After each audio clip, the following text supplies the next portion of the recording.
If we had to narrow down the best and most complete Android experience that we received in 2020, I doubt that you can argue that it's the Galaxy Note 20 Ultra. Samsung might have fumbled with the first Ultra, but this second time was definitely the charm that was needed to honor the name. The impact was so substantial that I think that Apple noticed. It's been a while since Apple differentiated the larger iPhone from the rest with new tricks, and just like Samsung did with the Ultra, the challenge is all about the camera. The thing is, you and I know that the camera is only one of the many reasons why anyone would be willing to spend so much on a smartphone, so the question left is which one warrants the investment. I'm Jaime Rivera with Pocketnow, and this is iPhone 12 Pro Max versus Samsung Galaxy Note 20 Ultra, sponsored by Subcase. Stick around to learn how you can win an iPhone 12 Pro Max and an iPhone 12 mini of your own.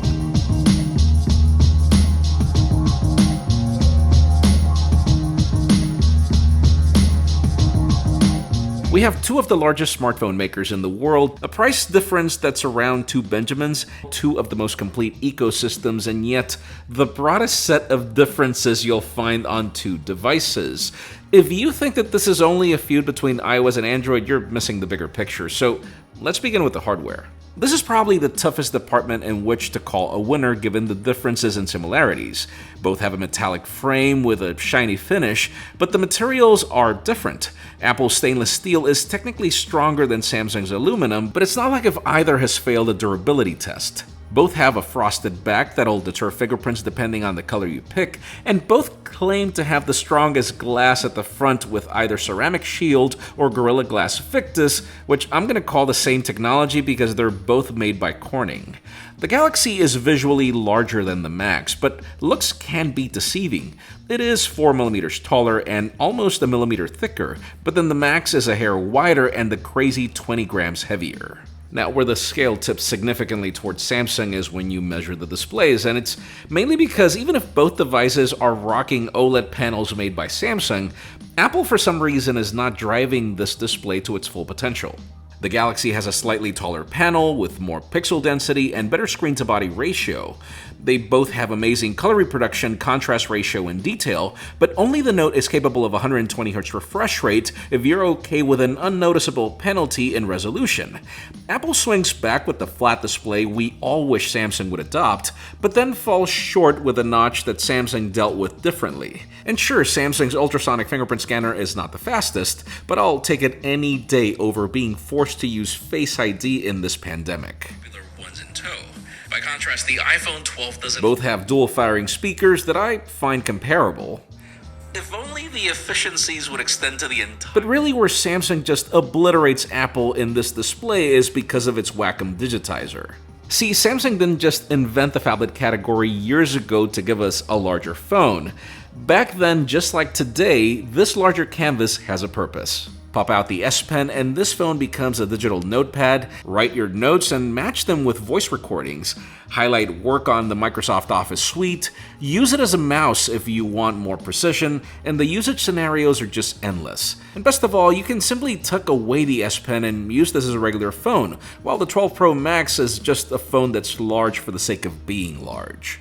There are some differences internally, but just keep in mind that iPhones have been famous for years for being able to perform with very little. Apple is definitely on top with a more advanced 5nm A14 Bionic versus the 7nm Qualcomm Snapdragon 865 Plus. Samsung wins the RAM department and battery size because, Android. And then both have the same starting storage, but then Samsung offers options for expandability. They both offer all flavors of 5G, the latest Wi-Fi and Bluetooth, reverse wireless charging, and even the same IP rating. Now, as consumers, what you care about is if you can tell a difference, and I'll tell you right now, you won't. Both of these are endurance champs in my book. You'll easily get through a day of hard work with the Galaxy, while the iPhone can go even a bit longer with a smaller power pack. Both handle the best data speeds your carrier can offer, remain connected in the hardest of places, and provide a comparable experience in phone calls. Really, the only problem with large phones in day-to-day use is their handling. Samsung's camera hump is the worst on flat surfaces, and we've already proven that even if this glass is harder to break on both, it still can be scratched. Both the imbalance and the protection can be solved with a good case, and for that, channel sponsor Subcase has you covered. If you want to retain design aesthetics but include 15-foot certified drop resistance by MetLabs, my new favorite is the UB Style Clear. It looks minimalistic, but it's actually a scratch-resistant TPU bumper with raised bezels to avoid any scratches, and best of all, it's just $12.99 on Amazon. For some added functionality, we've got the UB Vault, made of a shock-absorbent TPU material with a carbon fiber texture and a wraparound bumper that offers ultimate drop protection, along with a built-in credit card holder. Simply search iPhone 12 case or Galaxy Note 20 Ultra case by Subcase on Amazon to find all their options. We have partnered with Subcase to give away an iPhone 12 Pro Max and an iPhone 12 Mini, so follow the first link in the description, enter promo code PocketNowMax. That'll enhance your chances to win. Now, once you dig into their user interfaces, you will notice that certain design choices actually do impact how the features are experienced. For example, Samsung might have the 120Hz on the display, but the extra animations on One UI make it hard to notice for the average consumer. And the iPhone may still be stuck at 60Hz with this display, but iOS 14 was designed to feel snappy all around. That said, the software battle is kinda complicated. I feel Samsung wins in the fact that it makes use of the larger canvas better. You can do split window multitasking, you have the edge menus to call on shortcuts, and then features like Secure Folder really dig deep into helping you have an extended layer of productivity on this phone. Now, Android applications are still a mixed bag when it comes to having applications adopt Samsung's one-handed UI aesthetics, but at least the side gestures help in moving back and forth with such a behemoth in your hand. The problem is that most of these benefits come at the expense of software updates. By contrast, iOS 14 is still supported by an iPhone that was launched 5 years ago. We also finally get a smarter use of the launcher with widgets, and I feel Apple's app library does a better job than the regular app tray we get on Android. The problem is all the waste of space and a user interface that really needs to wake up and smell the coffee.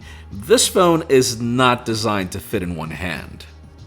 The last battle left is to define which phone has a better camera, and even here the approach could not be more different. For Samsung, going Ultra is about providing the most extreme set of cameras in the industry, while Apple offers a set of cameras that's comparable to the Galaxy S20 Plus if you do the math. Its new claim to fame is better software and an in-body stabilization feature that only professional cameras include, though obviously the winner is defined by the results and not the spec sheet. The odd part is that I thought that I was going to drift more to the Galaxy, but I just can't. It is a matter of taste though, as those of you looking for more dramatic results, you will be better served by the Ultra. The iPhone is warmer, brighter in the shadows, and even if Apple doesn't disclose the size of its sensor, it pulls just as much depth of field as the Galaxy in close-ups. I also prefer the ultra-wide on the iPhone as it offers less distortion on the borders, and as long as you stick to the primary or the 2.5 times optical zoom, you'll be fine. The Galaxy is just mind-boggling with its periscopic zoom lens pushing 5x, and even if you go up to 10x hybrid. If zoom matters to you, the Ultra should be your phone, but I'm the type that feels that 5x is just too much. In low light, I will flunk both devices on the ultra-wide, and I'll also do the same on the telephoto because both devices disable the lens and deliver a very bad digital crop. Really, only the primaries are what I would call comparable. And then in portraits, you again have to pick your poison. I feel that Samsung is just too dramatic and it forgets that we humans have ears, and then Apple on the other hand nails depth crazy well and Deep Fusion owns skin tones. Its problem is trying to handle two or more subjects. Where the iPhone wins is video, and this is all gimmicks aside. Sure, the Galaxy can do 8K, which I still find poorly implemented, and the iPhone can do Dolby Vision video, which 95% of you will want to disable on day one. For me, it's the fact that I can trust an iPhone as my B camera, at least during the day. I feel Apple's codec does a better job at handling dynamic range and detail, though the Galaxy is no slouch at being a close second. But then Apple's IBIS makes the footage look like if I'm vlogging on a gimbal, while the Galaxy comes close so long as you have enough light to not ruin the footage with the warping that plagues EIS. And then selfie video is a pretty tight comparison, where if it wasn't for the rolling shutter on the Galaxy, I'd call it a close tie. To conclude, let's be honest, this was a very difficult battle. On one hand, we have the best and most advanced iPhone that Apple has ever made, but then on the other, we have the most beloved Samsung Galaxy that's actually not the best smartphone that Samsung makes. The company has come a long way in maturing features like the S Pen, providing us with foldables that are actually useful, and extending their software in ways that help consumers do more. It still is not the king of ecosystems, but at this pace, that's only a matter of time. I love the iPhone 12 Pro Max. It's the first time that I actually choose the larger iPhone, mainly because of its added capabilities. The camera is definitely an example where I didn't think that the iPhone would do this well. The problem is that in many other ways, it continues to just be a blown-up iPhone, which is rather unfortunate on such a large and beautiful canvas. If I had to pick only one, I would choose the Samsung Galaxy Note 20 Ultra. Surely the iPhone won video and also stills photography in certain scenarios, but that doesn't mean that the camera on the Galaxy Note 20 Ultra was a slouch, and then we go back to how I started this video. The camera is just part of the story. The Ultra is a tad more expensive than the Max, sure, but I do feel that Samsung is giving you more for your money. Let us know which device you would pick in the comments down below, and while you're at it, follow us on social media and subscribe to our channel for more videos like this one. Also follow me on my personal handles to see me be surprised by the iPhone, but still pick the Galaxy. Please give this video a thumbs up if you like what you saw. I'm Jaime Rivera, thanks so much for watching. We'll see you on the next one.